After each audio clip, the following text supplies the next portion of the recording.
Hello function lovers. पिछले part में हमने देखा था कि वंजी को सीवियर वोमिटिंग और मूड स्विंग्स हो रहा था। उसे पता भी नहीं चल रहा था कि उसके साथ ये सब क्या हो रहा है और क्यों हो रहा है। वंजी डिसाइड करता है कि वो एक लास्ट बार डॉक्टर को दिखाने के लिए जाएगा।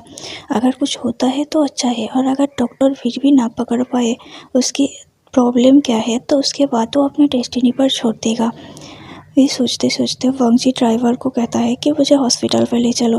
ड्राइवर वंजी को हॉस्पिटल पर ले ही जा रहा था कि तभी वंजी को फे का कॉल आया। फे ने पूछा वंजी को कि वो कहाँ है। वंजी ने फे को बता दिया कि वो हॉस्पिटल जा रहा है। फे ने कहा कि क्या हुआ तुम्हें, आके तुम हॉस्पिटल क्यों जा रहे हो। वंजी ने कहा कि तुम्हें तो पता ही है ना, कुछ दिनों से मुझे कितना ज़्यादा प्रॉब्लम हो रहा है। मैं एक आखिरी बार डॉक्टर के पास जा रहा हूँ ताकि अगर कुछ पता चले तो अच्छा है। फिर वंजी के बातों को सुनकर तुरंत डर गई। ठीक है जाओ, ये कह के उसने फ़ोन को काट दिया और अपने मन में विड़विड़ाने लगी। नहीं नहीं, वंजी ऐसे नहीं जा सकता। अगर डॉक्टर ने पकड़ लिया कि उसके साथ क्या प्रॉब्लम है तो लगता है कुछ दिनों से मैं दवाई का डोज को ज़्यादा ही दे दिया। वंजी को किसी भी तरह नहीं पता चलना चाहिए कि मैं उसके साथ क्या कर रही हूँ। नहीं, अगर मैं पकड़ी गई तो, ये सोच के वो तुरंत रूम पे गई और रेडी होकर तुरंत हॉस्पिटल के लिए निकल गई। जब फे हॉस्पिटल में पहुंचा, वंजी डॉक्टर के कमरे में था। फे को पता था कि वंजी किस डॉक्टर को दिखा रहा था, क्योंकि वो वंजी का फैमिली डॉक्टर था और बचपन से ही वंजी को चेकअप करते हुए आया था। फिर तुरंत जाके डॉक्टर के चेम्बर के बाहर कान लगाकर सुनने लगी कि क्या हुआ। लेकिन अगले ही पल फे ने जो सुना उसकी पैरों ज़मीन निकल गई। फे ने सुना कि डॉक्टर वंजी को कह रहा है कि ये सब सिम्टम्स इसलिए हो रहा है क्योंकि वंजी का ओमेगा प्रेग्नेंट था। वंजी तो सुन के हैरान हो गया। उसे बिलीव भी नहीं हुआ कि आखिर ऐसा कैसे हो सकता है। अगर ऐसा कुछ होता तो वंजी को तुरंत पता चल जाता। लेकिन डॉक्टर ने कहा कि हाँ, ऐसा ही हुआ है। वो वंजी को जाके कुछ दिन रेस्ट करने के लिए कहा। वंजी और भी कुछ कहना चाहता था, लेकिन वो खुद ही प्रोसेस नहीं कर पा रहा था कि आखिर वो डॉक्टर को क्या कहे। उसे इस बारे में अच्छे से जांच पड़ताल करना होगा। यही सोचकर वो डॉक्टर के चेम्बर से निकल गया। तभी उसने देखा कि उसके सामने फे भूत बनकर खड़ी है। वो जाके फे के कंधे में हाथ लगाया, फिर तुरंत डर गई। वंजी ने कहा कि तुम डर क्यों गई ऐसे मुझे देखकर, और आखिर तुम यहाँ आई ही क्यों हो। फे ने कहा कि मुझे बस तुम्हारा चिंता हो रही थी। तुमने कहा था ना कि तुम हॉस्पिटल आ रहे हो, मुझे लगा कि कुछ बुरा हुआ है, इसीलिए मैं बस आ गई। वंजी ने कहा हाँ, लेकिन मैंने तुम्हें बताया तो था कि मैं किस वजह से आ रहा हूँ। अच्छा वो सब चलो, तुम्हें पता है कि डॉक्टर ने क्या कहा। वंजी कुछ और कह जाता, तुरंत फे को समझ नहीं आया कि वो क्या कहे। वो तुरंत कही मैं प्रेग्नेंट हूँ। वंजी बड़ी बड़ी आंखें करके फे की तरफ देखने लगा। क्या? फे ने कहा हाँ हाँ, मैं प्रेग्नेंट हूँ, कुछ दिन में 1 महीने से प्रेग्नेंट हूँ। वंजी ने कहा लेकिन ऐसा कैसे हो सकता है, चलो चलो हम डॉक्टर को दिखाते हैं। तो वो फे ने कहा नहीं, मैंने दिखा दिया है डॉक्टर को। डॉक्टर ने कहा सब कुछ ठीक है, बस रेस्ट करने के लिए बोला मुझे। वंजी इतना ज़्यादा खुश हो गया कि वो तुरंत फे को अपने बाहों में उठाते हुए उसे घुमाने लगा। फे वहीं पर खड़ी हुई थी। उसे बस वंजी को किसी भी तरह से शांत करना था, आगे जांच पड़ताल करने से रोकना था। इसलिए उसने डर के उसके दिमाग में आया कि हाँ, वो प्रेग्नेंट ही बोल दे। फिलहाल के लिए उसकी प्रायोरिटी था कि वंजी को ये यकीन दिलाना कि वंजी का ओमेगा मतलब फे प्रेग्नेंट था। बाकी अगर विंग सच में प्रेग्नेंट था तो फे इसके बारे में बाद में पता लगा लेगा। ये सोचकर फे ने वंजी को झूठ बोल दिया। उस दिन से वंजी बहुत ज़्यादा खुश था। वो फे को पूरा टाइम देती थी और उसके साथ पूरा दिन चिपके रहता। वंजी बस फे को ये यकीन दिलाना चाहता था कि वंजी फे को कितना प्यार करता है, क्योंकि उसने देखा था कि इस कुछ दिनों में वो फे को निगलेक्ट कर रहा था, इग्नोर कर रहा था। अगर फे सच में प्रेग्नेंट है तो ये उसके लिए, उसके हेल्थ के लिए अच्छी बात नहीं था। इसलिए वंजी फे को पूरा ख्याल रख रहा था। लेकिन इस चक्कर में वो फे को घर से कहीं बाहर ही नहीं निकलने देता था। वो बहुत ज़्यादा पॉजिटिव हो चुका था और अपने आने वाले बच्चे को लेकर बहुत ज़्यादा खुश था। वो हर वक्त फे के बेली में हाथ फिराता रहता है और कहता है कि आखिर तुम्हारे बेली ग्रो क्यों नहीं कर रहा है। अगर यहाँ सच में बच्चा है तो फिर बच्चा मूव नहीं क्यों कर रहा है। फे उसे समझाती थी और कहती थी कि फे अभी बस 1 मंथ प्रेग्नेंट है, अभी भी 2 मंथ है बेबी को ग्रो करने के लिए, और बेबी पूरी तरह से ग्रो नहीं हुआ, इसलिए उसे फील नहीं हो रहा है। फे कुछ भी करके वंजी को डाइवर्ट कर देती थी। वंजी फे के बातों में आ जाता था और सब कुछ भूल जाता था। एक दिन वांगजी फे को ले कहता है कि फे को वो एक सरप्राइज़ देना चाहता था, इसीलिए वो फे को अपने कार से ले जाने लगता है। फे बहुत ज़्यादा खुश थी। वो अपने मन में सोचता है कि हाँ, मेरा प्लान काम कर रहा है, बस कुछ दिन और मुझे एक बच्चे का इंतज़ाम करना होगा, ये सोच रही थी वो। तभी वो देखती है कि कार किसी और रास्ते में जा रही है। फे को ये रास्ता मालूम था। फे डरते-डरते कहती है, आखिर तुम मुझे कहाँ लेके जा रहे हो? वांगजी कहता है कि रिलैक्स बेबी, तुम्हारे लिए सरप्राइज़ है। ये कह के कार पूरे रॉयल मेंशन के सामने आके रुकता है। फिर पूरी तरह से डर जाती है। वो कांपते-कांपते कहती है कि वांगजी, आखिर हम यहाँ क्यों आए? आखिर तुम मुझे यहाँ क्यों लेके आए हो? वांगजी कहता है कि कुछ नहीं, तुम चलो तो मेरे साथ, तुम्हें समझ आ जाएगा। मैं बस अपने फैमिली से हमारे बच्चे के बारे में बताना चाहता हूँ। मुझे यकीन है कि जब मेरे मदर और फादर को पता चलेगा तो वो हमें ज़रूर अपनाएगा। फिर डरते-डरते वांगजी के साथ चले गए, क्योंकि उसके पास और कोई रास्ता भी तो नहीं था। अगर उसे पहले पता होता तो वो कुछ भी करके वांगजी को रोक लेती, लेकिन अब तो कुछ फ़ायदा ही नहीं था, क्योंकि कुछ दिनों से वांगजी की मदर वांगजी से खफा थी। जब से विंग के साथ वो हादसा हुआ है, तब से वांगजी के मदर ने उसके साथ बात करना बंद कर दिया था। सिर्फ उसका मदर ने, उसका फादर भी बात करना बंद कर दिया था। और उसके बाद ब्रदर, जिसे वो इतना ज़्यादा प्यार करता था, वो भी वांगजी से खफा रहने लगा था, जिसके लिए वांगजी को बिल्कुल भी अच्छा नहीं लग रहा था। वो बस अपने फैमिली का साथ चाहता था। इसीलिए उसे लगा कि अगर वो अपने बच्चे का बात करेगा तो उसकी फैमिली उसे ज़रूर अपना लेगा। वो जब फे के हाथों को पकड़ के हॉल में एंटर किया तो मैडम लैन ने उसे देखकर तुरंत उसे रोकने के लिए कहा। मैडम लैन ने कहा कि आखिर तुम यहाँ कहाँ जा रहे हो? जिस दिन विंग तुम्हारी ज़िंदगी से चला गया था, तुम्हारे लिए इस्लान मेंशन का दरवाज़ा उसी दिन बंद हो गया था। मेरे परमिशन के बिना तुम इस लड़की को यहाँ लाने की हिम्मत भी कैसे किया? वांगजी ने अपने माँ को जाके तुरंत हक कर लिया और कहा, मदर आप यकीन नहीं करोगे, आपको पता है फे प्रेग्नेंट है, हमारा बच्चा आने वाला है। मदर, मैं बस यही खुशखबरी देने के लिए आया था। मैडम लैन वांगजी के बातों को सुनकर तुरंत हंसने लग जाती है और कहती है, क्या प्रेग्नेंट? और ये लड़की? आखिर तुम्हारा दिमाग तो ठीक है ना लैन वांगजी? आखिर तुमने ऐसे गलतफहमी पालने की हिम्मत भी कैसे किया? वांगजी ने कहा, नहीं मदर, डॉक्टर ने कहा है, सच में फे प्रेग्नेंट है। मैडम लैन ने कहा, अच्छा, तो क्या प्रूफ है इस बात का? वांगजी मैडम लैन को बताने लगी कि कुछ दिन से कैसे उसका मूड स्विंग्स हो रहा था, उसे वॉमिटिंग हो रहा था और वो कुछ खा ही नहीं पा रहा था। जब वो डॉक्टर के पास गया तो डॉक्टर ने कहा कि उसका ओमेगा प्रेग्नेंट है, इसीलिए ये सिम्टम्स वांगजी को दिखाई दे रहा है। और फे ने खुद डॉक्टर को दिखाया है और उसके पास रिपोर्ट भी है, लेकिन वो घर पे रखा है। वांगजी एक्साइटेड होकर कहने लगा। मैडम लैन तुरंत समझ गई कि फे की चाल क्या है। मैडम लैन गुस्से से फे की तरफ देखती है और कहती है, अगर ये मनहूस लड़की का भी तुम्हारे बच्चे का माँ भी बन गई, तब भी मैं उसे नहीं अपनाऊंगी। इस पैक की क्वीन बनना तो दूर, ये इस पैक में रहना भी डिज़र्व नहीं करती। अगर मेरा बस चलता तो मैं अभी इसका जान ले लेती। ये कह के मैडम लैन फे को और वांगजी को वहाँ से निकाल दिया, लेकिन निकालने से पहले उसने वांगजी को वार्निंग दिया कि तुम बहुत बड़ी गलती कर रहे हो लैन वांगजी। जिस दिन तुम्हें पता चलेगा उस दिन तुम रोते रोते मेरे पास आओगे। वांगजी को अपनी माँ का ये हरकत बिल्कुल पसंद नहीं आया। उसे लगा था कि उसके पेरेंट्स उसे अपना लेगा, लेकिन उसे ऐसे धक्के मारकर निकाल देगा, उसने सोचा भी नहीं था। फे रो रही थी। वांगजी को बहुत बुरा लगा फे के लिए। वांगजी को लगा कि फे की इस हालत का ज़िम्मेदार सिर्फ और सिर्फ वो है। अगर वो जिद करके फे को यहाँ नहीं लाता तो फे को वो सब बातें सुनना नहीं पड़ता। अभी फे प्रेग्नेंट है, अगर ये सब बातों ने फे के ऊपर कुछ उल्टा असर किया तो वो फे के लिए टेंस्ड हो गया। अब वो फे को और भी ज़्यादा फे के लिए प्रोटेक्टिव हो गया और फे को घर से कहीं भी बाहर निकलने नहीं देता था। दूसरी तरफ विंग था, जो कि अब धीरे धीरे ठीक होने लगा था। विंग का बच्चा विंग के लिए एक मिराकिल का काम करता है। जब से वो विंग के लाइफ में आया था, तब से विंग धीरे धीरे ठीक होने लगा था। डॉक्टर ने विंग के अंदर बहुत ज़्यादा प्रोग्रेस नोटिस किया था और अब विंग सभी के साथ घुल मिलने रहने लगा था।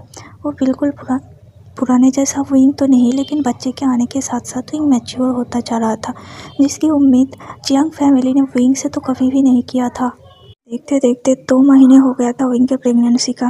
आज विंग अपने सीजे के साथ पार्क में घूमने गया था, क्योंकि हर वक्त उसके घर में रहते रहते उसे घुटन महसूस हो रहा था। उसे बस फ्रेश एयर की नीड था, इसीलिए यानले उसे घुमाने के लिए पार्क में ले गई थी। विंग फ्लावर्स को देख रहा था और अपने बिल्ली को सहला रहा था कि तभी विंग को कुछ फील हुआ। विंग जोर से चीख उठा। यानली डर गई और विंग के पास गया। उन्होंने कहा, आसियान क्या हुआ, तुम ऐसे क्यों चुके? वो विंग तुरंत हंसने लगा। फिर यानली ने कहा कि क्या हुआ, तुम ऐसे हंस क्यों रहे हो, बताओ, मुझे टेंशन मत दो। विंग ने कहा, हाँ सीजे, हाँ आपको पता है बेबी ने अभी किया। यानली ने कहा, क्या सच में? ये कह के वो भी अपने हाथों को विंग के बेली में रख दिया। बेबी ने फिर से किया। दोनों बहुत ज़्यादा खुश हो गए। यानली तुरंत विंग को हग कर लिया। दोनों ही हंसने लगे, लेकिन दोनों के ही आंखों में खुशी के आंसू था। विंग का बेली अब ज़्यादा ग्रो कर चुका था। विंग को अब चलने में दिक्कत होता था, लेकिन क्योंकि विंग को फूड स्विंग्स, वॉमिटिंग और फिर हाथ पैर सूजने जैसा कोई तकलीफ नहीं होता था, इसलिए विंग बिल्कुल फिट एंड फाइन था। वो जो चाहे वो खा सकता था, उसके ऊपर कोई रोक टोक नहीं था, सिवाय स्पाइसी फूड की। लेकिन विंग को तो बस स्पाइसी ही फूड खाना था, इसीलिए वो हर बार अपने फैमिली से झगड़ा करता है कि उसे स्पाइसी फूड खाना है, लेकिन उसके फैमिली मेम्बर जब उसे नहीं देता तो विंग का मूड खराब हो जाता है। विंग जियांगचैंग यानली के साथ जाके ढेर सारा शॉपिंग करता है। इस बीच जियांगचैंग और विंग के फादर भी चाइना से साउथ कोरिया वापस आ गए थे। उन लोगों का बहुत बड़ा बिजनेस था, जो कि अलग अलग कंट्री में उनका ब्रांच था। चाइना में भी एक ब्रांच था, लेकिन वो वहाँ नहीं रहते। उनका मेन ब्रांच साउथ कोरिया में था, वो बस वही संभालते थे। बाकी चाइना और अदर कंट्रीज़ में उन्होंने इस बिज़नेस को संभालने के लिए कुछ लोग रखे थे, जो कि उसके बिज़नेस को संभालते थे, इसीलिए उन्हें चाइना बार बार नहीं जाना पड़ता। जब कोई अर्जेंट मीटिंग होता है या फिर उन लोगों का साइन का ज़रूरत होता है, तब भी बस वो लोग अदर कंट्रीज़ में जाते हैं और कुछ दिन रह के अपना बिज़नेस संभाल के फिर से वापस आ जाते हैं। और अभी तो विंग प्रेग्नेंट था, उन विंग को ऐसे वो लोग नहीं छोड़ सकते थे। विंग के पास सबका होना ज़रूरी था, इसीलिए सब लोग आ गए थे। विंग को सब लोग पलकों पे बिठा के रखते थे।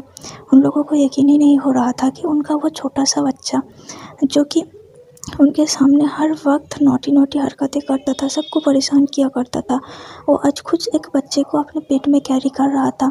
इन 1-2 सालों में कितना कुछ बदल गया। विंग डिप्रेस्ड हो गया, विंग ने सभी से बातें करना बंद कर दिया। फिर विंग का तबीयत ख़राब हो गया, फिर वो प्रेग्नेंट हुआ और अब विंग पूरी तरह से ठीक होने लगा था। वो सबके लिए मानो ये एक पूरा ड्रीम जैसा था। बाकी लैन ई वो सीक्रेटली विंग के ऊपर नज़र रखाए था, क्योंकि उसे चिंता था कि विंग कभी अपने आप को हर्ट ना कर दे या फिर कोई विंग को हर्ट ना कर दे। उसे पता था कि जियांग फैमिली विंग का बहुत अच्छे से देखभाल कर रहा है, लेकिन ये सिर्फ विंग का बात नहीं था, उसके आने वाले ग्रैंड चिल्ड्रन का भी बात था।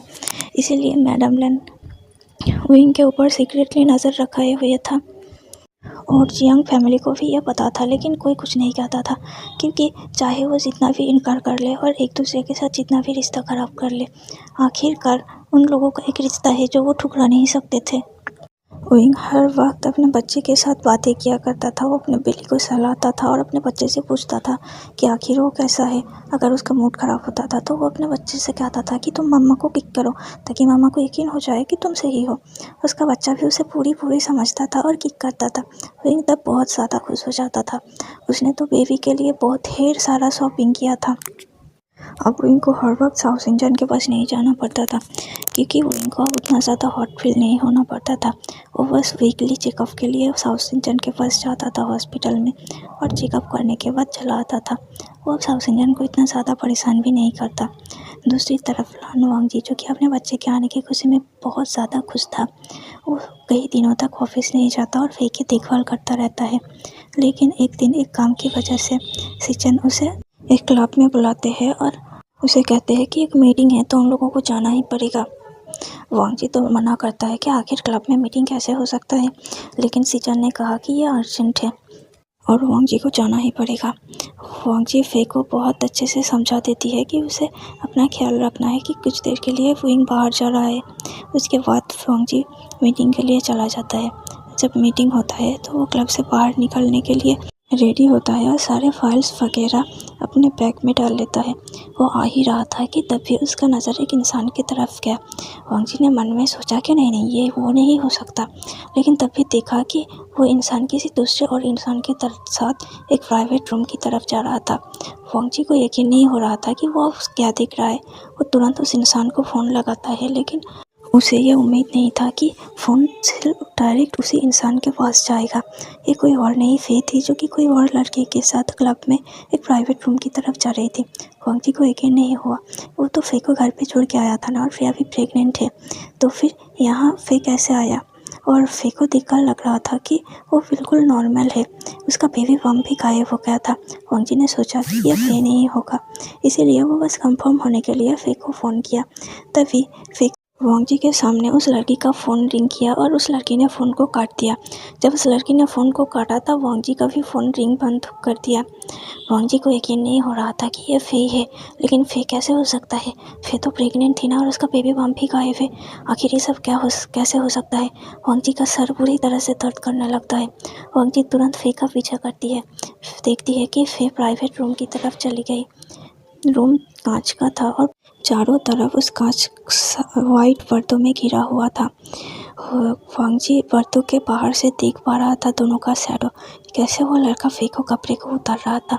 वांग जी तुरंत जाके रिसेप्शनिस्ट से कहा कि उसे उस रूम का एक स्फेयर की चाहिए। रिसेप्शनिस्ट ने कहा कि यह तो नहीं हो सकता, लेकिन वांग जी पैक का होने वाला अल्फा था। भला वांग जी के बातों को कोई ना कर सकता था क्या? इसीलिए रिसेप्शनिस्ट को वांग जी को स्फेयर की देना ही पड़ता है। रिसेप्शनिस्ट कहता है कि सर प्लीज़ उन लोगों को डिस्टर्ब मत कीजिए, वरना हमारे क्लब का रेपुटेशन ख़राब हो जाएगा। वांग जी ने सर में हाँ में से हिलाया और वहाँ से चला गया। वांग जी जाके धीरे से डोर को खोला और जो अपनी आंखों के सामने देखा, वांग जी के पैरों तले ज़मीन हिल गया। वांग जी देखा कि फे उस दूसरे लड़के के साथ इंटीमेट हो रहा था और बहुत ज़्यादा इंजॉय कर रहा था। वांग जी को समझ में नहीं आ रहा था कि वो क्या रिएक्ट करे। वांग जी तुरंत दरवाजे को लगा देता है और वहाँ से निकल जाता है। वांग जी अपने विला में आता है और ज़ोर ज़ोर से चीखता है, सब कुछ तोड़ फोड़ करने लगता है। वांग जी को समझ में नहीं आ रहा था कि आखिर उसके साथ इतना बड़ा धोखा। फे को देखकर ऐसे लग रहा था कि उसको प्रेग्नेंट कुछ भी नहीं है। वांग जी गुस्से से तुरंत अपने असिस्टेंट को फ़ोन करता है और फे के बारे में सारे डिटेल्स निकालने बोलता है। वांग जी पूरी रात रोया था, पूरी रात तड़पा था। फाइनली मिडनाइट को फे जब घर आती है तो देखती है कि वांग जी ड्राइंग रूम पर बैठा है। फे वांग जी को देख के एक पल के लिए डर जाती है। फे कहती है कि तुम यहाँ। वांग जी कहता है कि बेबी तुम कहाँ गई थी? फे कहता है कि कुछ नहीं, बस मैं अपने अपार्टमेंट गई थी।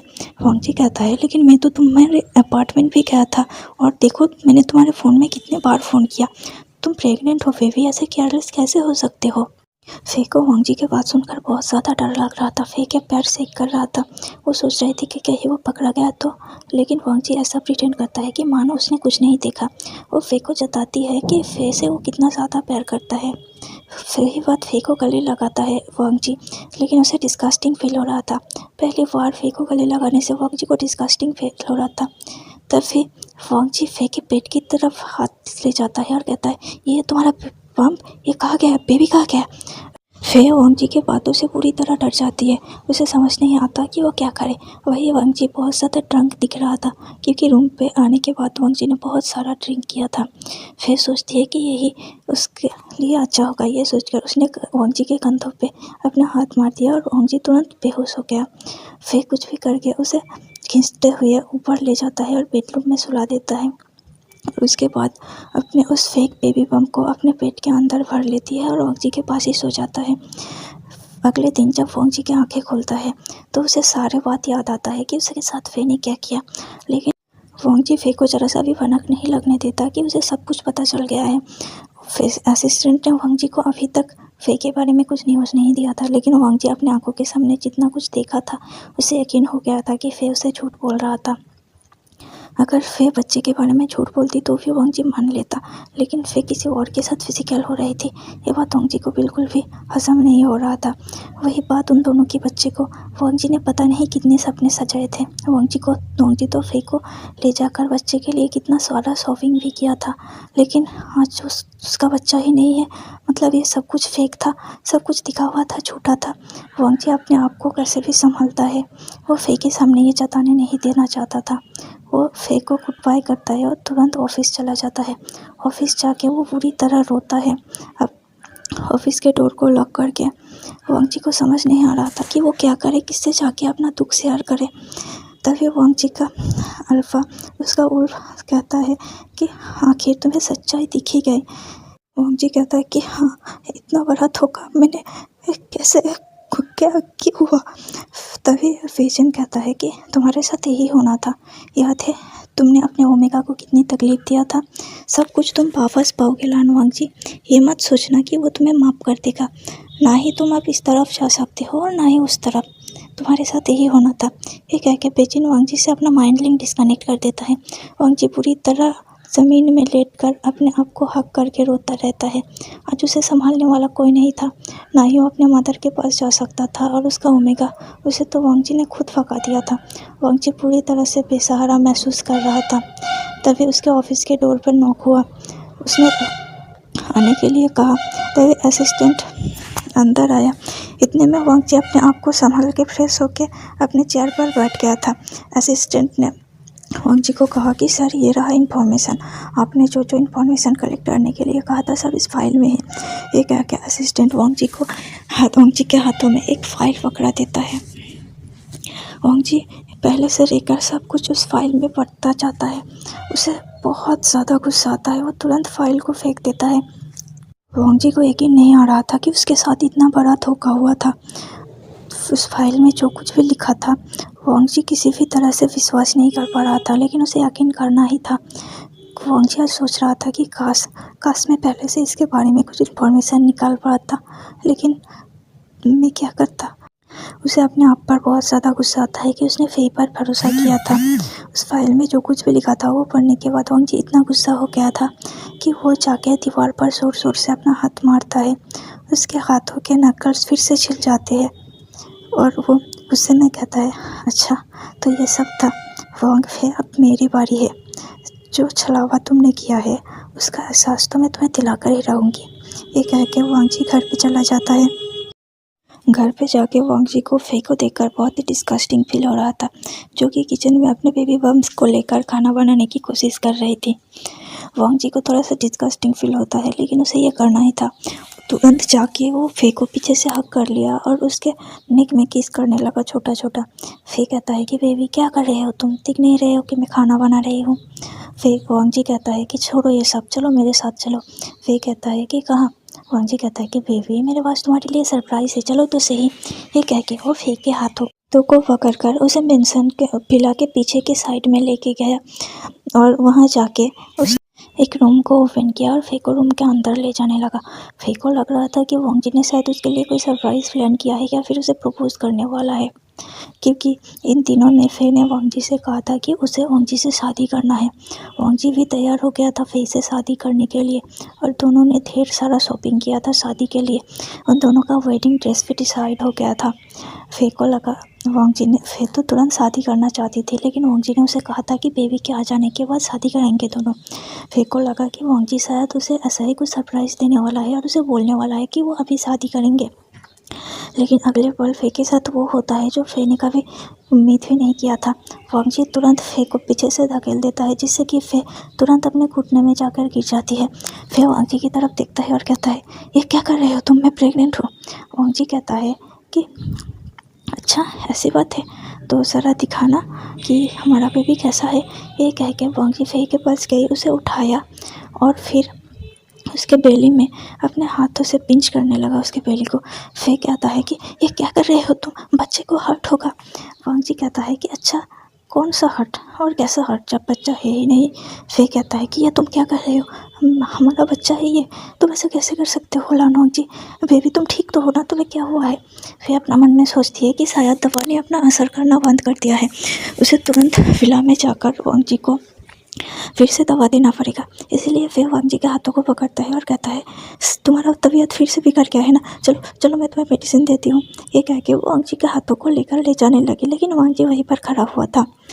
फिर जब देखती है कि वांग जी वहाँ से नहीं हिलता, तो फिर वांग जी को कहता है कि बेबी क्या हुआ, क्या तुम ठीक फील नहीं कर रहे हो।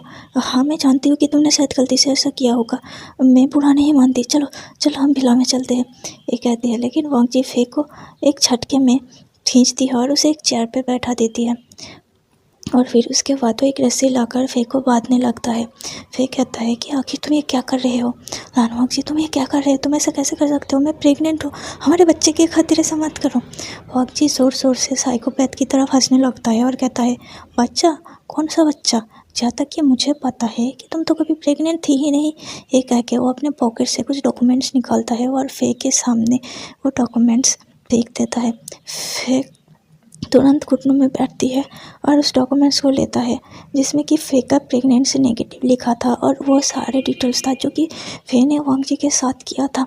फे के तुरंत डर जाती है और कहती ये सब तुम्हें कहाँ मिला, झूठ है ये सब कुछ। वांग जी कहता है कि झूठ तो वो था जो मैं अब तक तुम पर विश्वास करता आया था। तुमने कितने आसानी से मुझे बुद्धू बना दिया ना वांग फे। आखिर इस सब के पीछे तुम्हारा मकसद क्या था? तुम रोज़ मुझे धीरे धीरे ड्रग देते थे ताकि मैं तुम्हारे बस में आ जाऊँ। तुम्हारे बस में आके मैंने अपने मदर फादर सबको हर्ट किया। मैंने अपने ओमेगा को हर्ट किया, उसे अपने लाइफ से निकाल दिया। तुम्हारे बस में आके मैंने सब कुछ गलत कर दिया, सब कुछ बिगाड़ दिया मैंने। फे वांग जी की तरफ डरे हुए देख रही थी। वांग जी ने फे की ठोड़ी को पकड़ा और कहा कि आखिर तुमने ऐसा क्यों किया? कौन है तुम्हारे पीछे? किसने हिम्मत दिया तुम्हें? जितना मैं तुम्हें जानता हूँ, मैंने तुम्हें उस बदतर लाइफ से निकाला था और तुम्हें एक लग्जूरियस लाइफ दिया था। तुम्हारे अंदर अकेले ऐसा हिम्मत नहीं है कि तुम अकेले ये सब कर सको। कौन है तुम्हारे पीछे बताओ? ये कह के वो फे के फेस को ज़ोर से दबाने लगा। जब फे की तरफ से कोई रिप्लाई नहीं आता तो वांग जी अपने दूसरे हाथों से फे के गले को भी दबाने लगता है। फे इतना ज़्यादा डर जाती है, उसे अपने आंखों के सामने उसके सारी लाइफ याद आ रहा था। फे को लगा कि अभी उसका लास्ट मोमेंट है, इसके बाद ही शायद वो दम तोड़ देगी।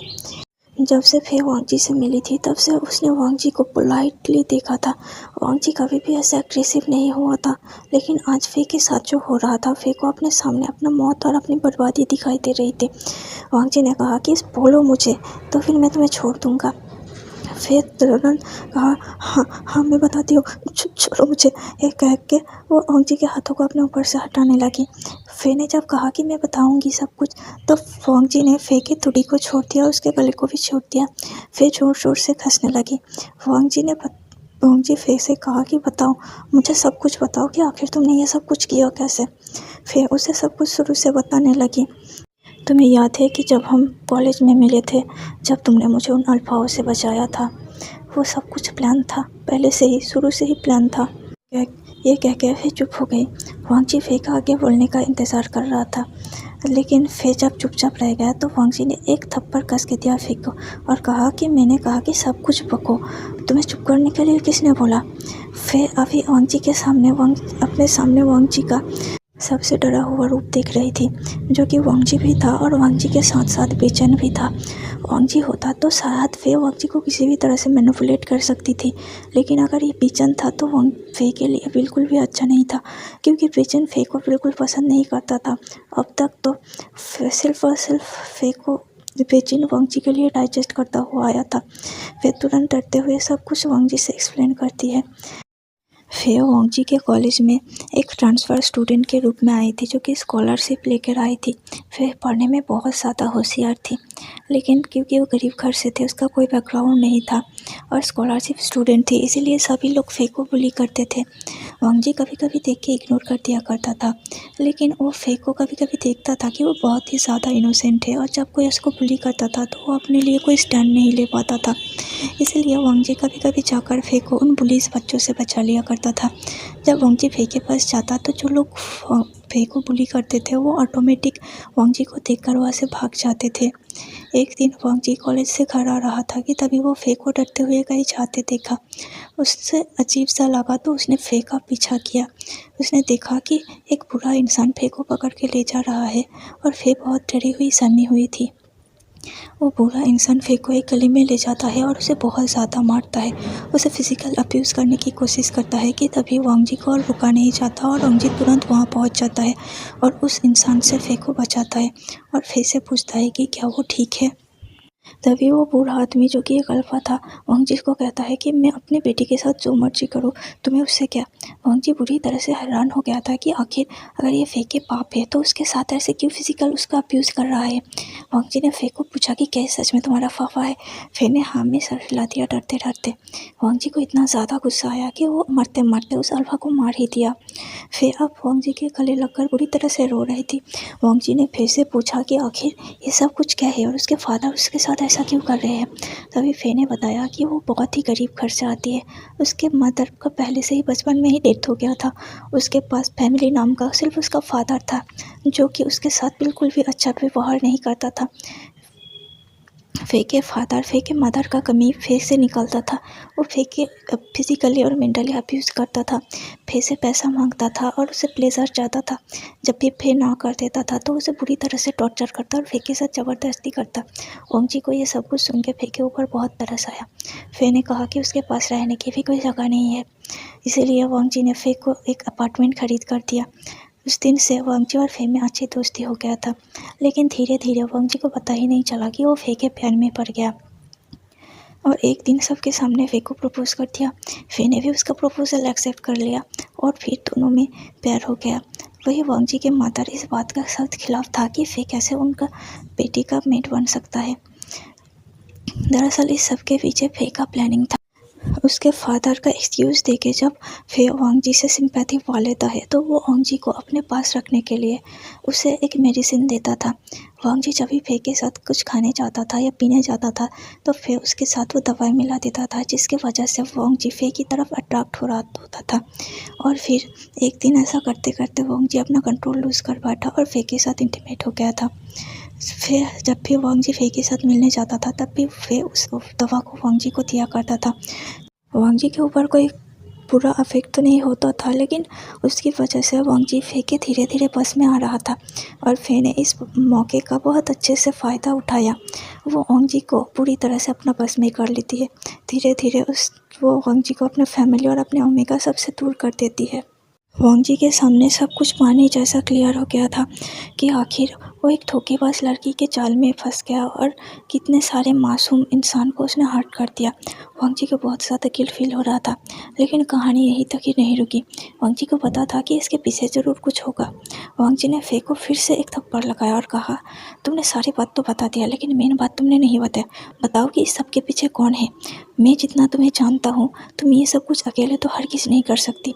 तुम्हारे पीछे ज़रूर कोई स्ट्रॉन्ग बैकग्राउंड होगा, वरना तुम ये सब कुछ नहीं कर सकती थी। बताओ कि तुम्हारा वो बैकग्राउंड, तुम्हारा वो सपोर्टर कौन है जो कि तुम्हें इतना हिम्मत दिया और तुम्हें ये करने की प्लानिंग बताया। फिर पूरी तरह से रोने लगी और कहा कि जी देखो, ऐसा कुछ मत करो, ये सब मैंने नहीं किया था। हालांकि मैंने पहले तुम्हारे साथ नाटक किया था, क्योंकि मैं वैसा नहीं हूँ, मैं एक पोर गर्ल नहीं थी, मैं हीलिंग पैक का एक ओमेगा हूँ, मैं उनका होने वाली प्रिंसेस हूँ। मुझे तो ये सब करने के लिए कहा गया था, लेकिन यकीन मानो तुम्हारे साथ रहते रहते मैं तुमसे प्यार करने लगी। मुझे लगाव हो गया तुमसे, मैं तुम्हारे बिना नहीं रह सकती। रंग जी, ऐसा मत करो, मुझे छोड़ दो, चलो ना।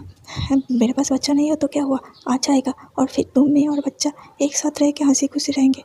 वांगजी चलो ना, छोड़ दो वांगजी, मैं तुमसे प्यार करती हूँ। वांगजी के फे के बातों को सुनकर वांगजी को बहुत ज़्यादा डिस्गस्टिंग फील हो रहा था। वो फे को वही छोड़कर वहाँ से चला जाता है और जाते हुए गार्ड्स को कहता है कि वो फे का अच्छे से ध्यान रखे। वो फे के साथ जो चाहे वो कर सकता है, लेकिन याद रखना कि किसी भी तरह से फे जिंदा होना चाहिए। बाकी वांगजी बाद में आकर फे को देखेगा। ये कह के वो अपने कमरे में चला गया, क्योंकि वांगजी ये सब कुछ डाइजेस्ट नहीं कर पा रहा था। उसके सर में ज़ोर ज़ोर से दर्द हो रहा था। अब तक वो एक लड़की की बस में आके कितना कुछ गलत कर दिया। उसे बस अपने आप पर बहुत ज़्यादा गुस्सा आ रहा था। वो चीखता है, चिल्लाता है और वहीं पर निजान बेजान होकर पड़ा रहता है। चलिए दोस्तों, आज के पार्ट को यही ख़त्म करते हैं। अगर वीडियो अच्छा लगा तो प्लीज़ लाइक, शेयर और कमेंट करना, और हाँ, चैनल को सब्सक्राइब कर देना।